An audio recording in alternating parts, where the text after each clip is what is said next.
Então, um vídeo sobre dispepsia voltado no que é recomendado na diretriz brasileira sobre dispepsia. Lembrando que existem duas diretrizes. Existem a diretriz de 2009, que é a que eu vou falar aqui, que ela chama Diretriz Brasileira de Dispepsia Não Investigada. Ela aborda as dispepsias como um todo. E existe a diretriz de 2011, se eu não me engano, que fala que o nome é Diretriz Brasileira de Dispepsia Funcional, que ela é voltada unicamente para o diagnóstico de dispepsia funcional.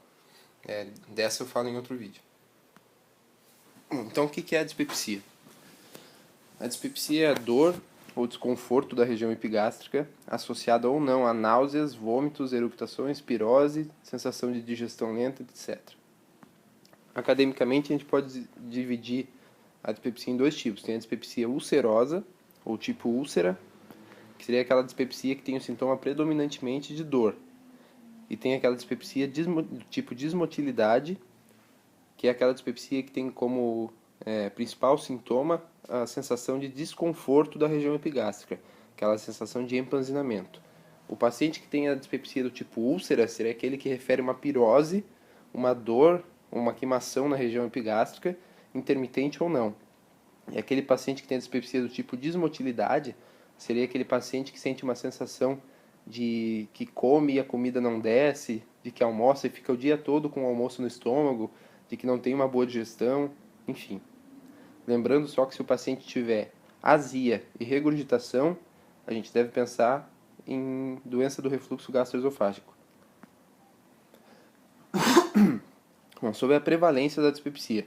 Como a gente está no Brasil e não tem grandes estudos populacionais para dizer uma prevalência a nível nacional, é bastante citado um único estudo que foi realizado em Pelotas, no Rio Grande do Sul, pelo Oliveira, e foi publicado na Revista de Saúde Pública em 2006.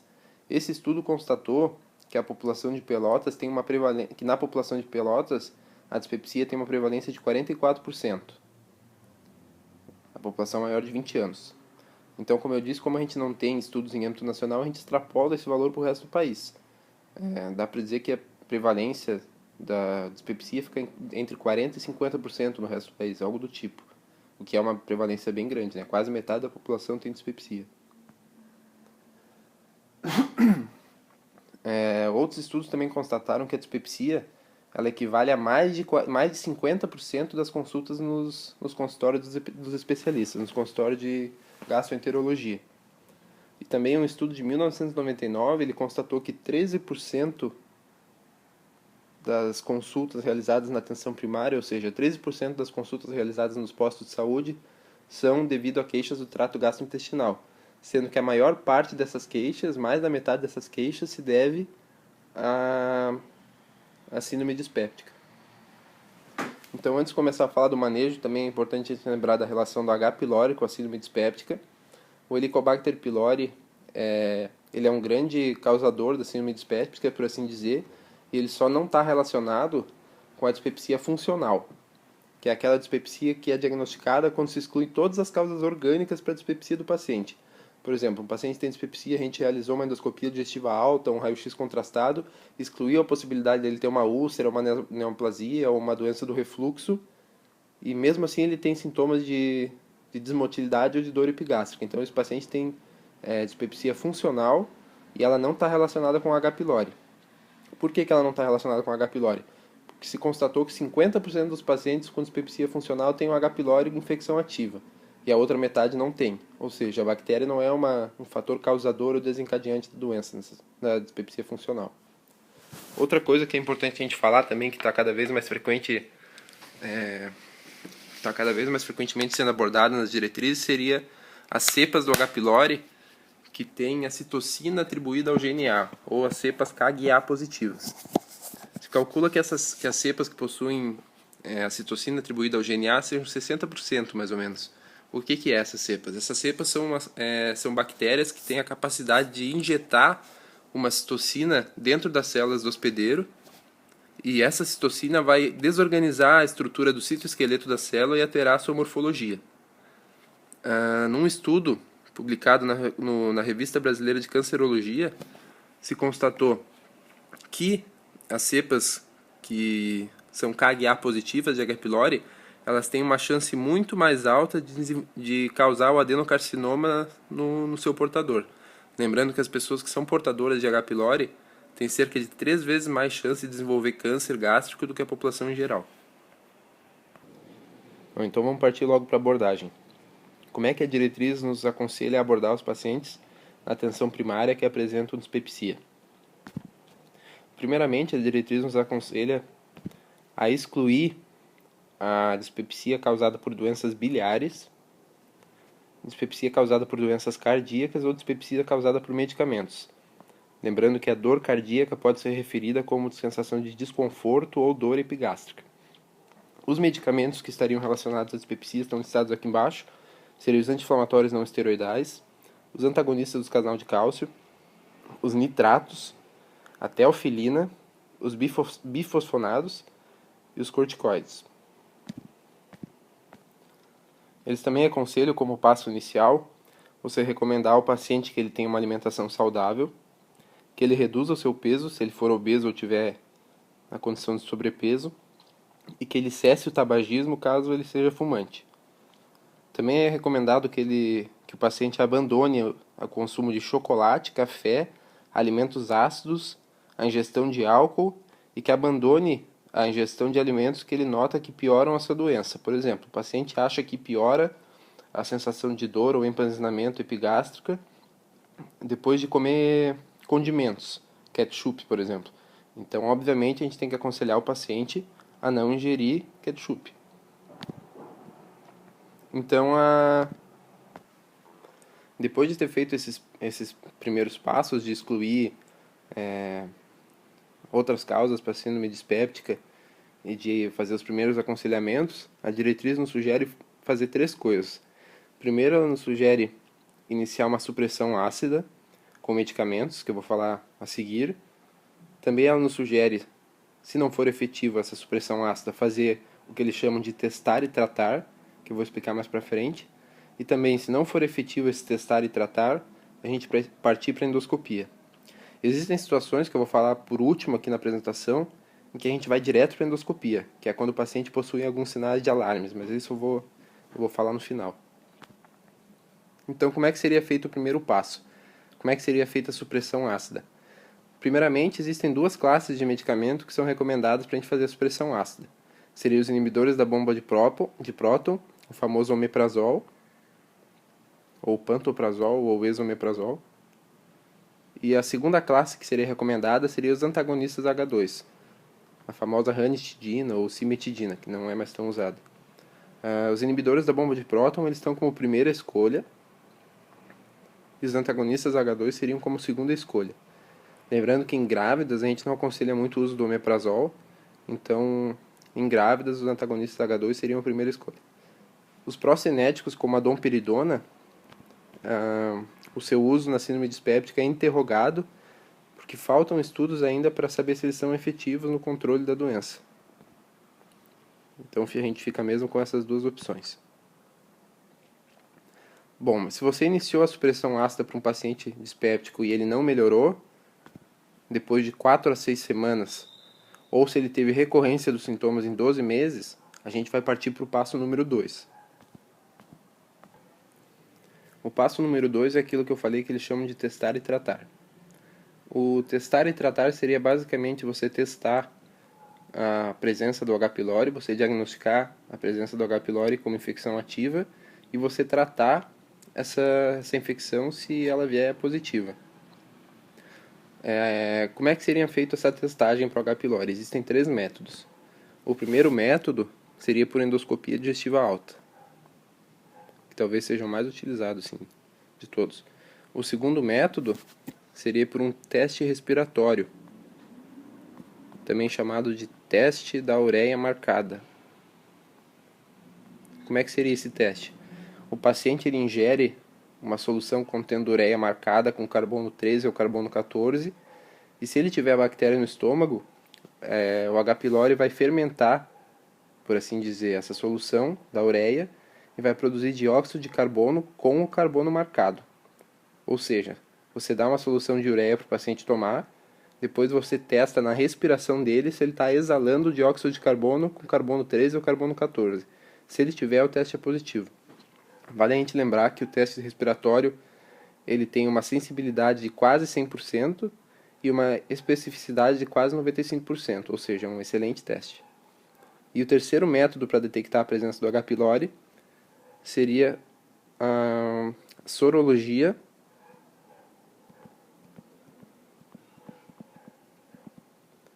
que seria a detecção do IgG sérico anti-H. pylori.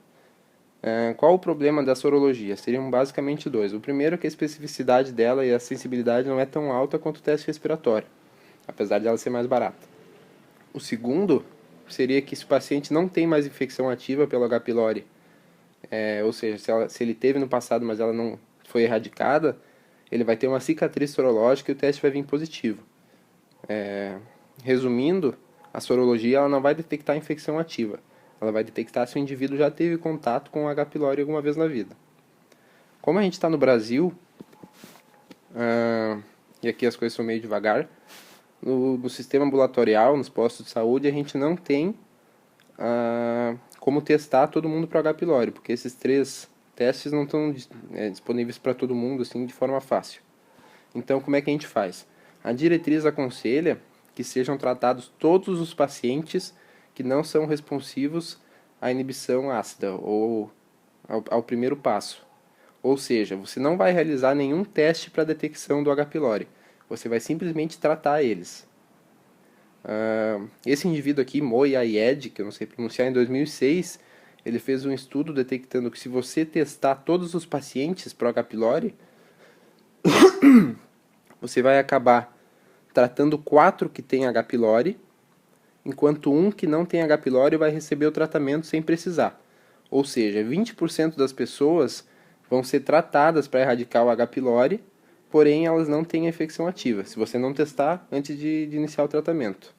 Como não é um número muito grande, 20%, a diretriz aconselha que a gente trate todo mundo que não respondeu à inibição ácida. Também, se o paciente tiver recorrência dos sintomas 12 meses depois que ele fez a erradicação para o H. pylori, a gente está aconselhado a ir para o passo 3, que é a realização da endoscopia. A endoscopia ela é o principal método para diagnóstico da doença ulcerosa péptica e é um dos principais métodos para o diagnóstico de câncer gástrico. Porém,